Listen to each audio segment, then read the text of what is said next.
Eh ben Quentin, est-ce que tu peux te représenter pour la énième fois, s'il te plaît? Pourquoi? Non, non, pas la énième fois, c'est la première fois que tu me le dis. Ah bon. Alors, je m'appelle Quentin, ça fait la deuxième saison que j'entame donc ici sur l'île des Ambiers et donc je suis jardinier avec une équipe de 4 autres personnes pour embellir les lieux, l'entretenir et faire en sorte que les gens qui arrivent sur cette île soient subjugués. Bon bah alors moi ce que je te propose c'est qu'on regarde la petite vidéo qu'on a faite. Ouais. Et qu'on reparle en rebrief de la journée, de ce qui s'est passé. Ok.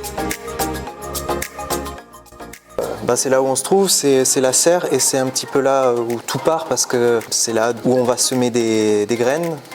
C'est là où on va entretenir les graines jusqu'à pouvoir les planter. Et des fois, en fait, c'est pas simplement des graines, ça peut être des boutures, en fait, donc des parties de plantes que l'on va reproduire pour ensuite les planter à nouveau. Et donc, c'est un petit peu le point stratégique, névralgique de notre travail, d'avoir une bonne serre bien fournie pour ensuite faire des beaux parterres fleuris. On a aussi une partie donc paysagiste, ouais. Et donc on est créateur de paysages. C'est un peu comme un peintre avec sa toile. Ta toile c'est l'île et ici c'est un peu ton laboratoire, ton atelier où tout commence en fait. On est vraiment libre ici de pouvoir planter, notamment sur la partie annuelle en fait, parce qu'il y a des plantes qui vont rester là pendant des décennies et des décennies. Des grands arbres, des haies qui vont donner une structure. Mais il y a toutes les parties plantes annuelles. Et là-dessus, en fait, on a une liberté, aussi bien sur les types de variétés et que les emplacements. Moi, mon métier, c'est d'arriver à mixer tout ça pour avoir un semblant de cohérence ou un chaos organisé. Tu arrives à prévoir aussi sur les années, mais il y a aussi pas mal d'imprévus selon ce que tu plantes. Et puis en fonction du climat, des années, des gens aussi. Ouais. Du coup, c'est à chaque fois, faut faire en fonction. Il y a toujours des imprévus, non? On travaille avec du vivant. Ouais. Il y a beaucoup de paramètres à prendre en compte, avec les évolutions du temps quotidiennes, parce qu'il pleut, il fait chaud, il fait froid. Les gens aussi, qui la belle fleur et on la coupe. On est dans une réflexion aussi de plus en plus plutôt que d'utiliser des produits qui vont tuer certains insectes qui certes attaquent des plantes, essayer de faire venir d'autres insectes qui vont pouvoir équilibrer la présence de tel ou tel parasite.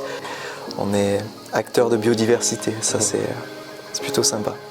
L'aspect nature et évolution du temps, parce que ce que tu dis c'est que chaque année ne se ressemble pas, chaque saison est différente et du coup on va avoir des réussites et des échecs. Ouais. Et des fois c'est juste incompréhensible parce que ça nécessite d'avoir des connaissances tellement importantes parce que c'est pas juste on connaît une plante et comment elle va se développer, mais il y a à connaître aussi le sol dans lequel on le plante et rien que là-dedans il y a des milliards de choses qui vivent et du coup toutes les interactions qui sont présentes sont juste fabuleuses. On avait évoqué ça, c'est qu'en fait, pour qu'une entreprise fonctionne, il faut que tout soit harmonieux. Il y a des poteaux électriques pour éclairer même les plantes la nuit si on veut. Merci les électriciens d'avoir mis en place ça, parce que sinon dans la nuit on verrait pas mes plantes.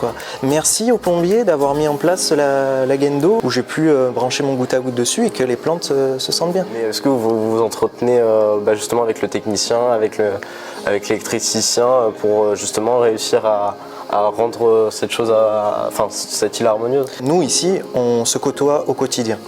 Et donc quand on voit une problématique ou qu'on a des questions tout simplement, on se côtoie au quotidien. On partage le même vestiaire, on rigole, on mange ensemble. Donc voilà, l'esprit de Paul Ricard est sur lequel on navigue toujours. On a des façons d'être différentes, des croyances différentes, qui fait qu'à des moments, on peut être en dissension. Et je crois que c'est ça, même n'importe quel travail d'équipe, c'est d'arriver à faire quelque chose d'harmonieux. Et honnêtement, moi, dans mon quotidien, quand je travaille avec quelqu'un, j'ai envie qu'il se sente bien. Et c'est ma part aussi de responsabilité que les lieux soient beaux, bien entretenus, que tu arrives sur l'île, tu dises waouh quoi.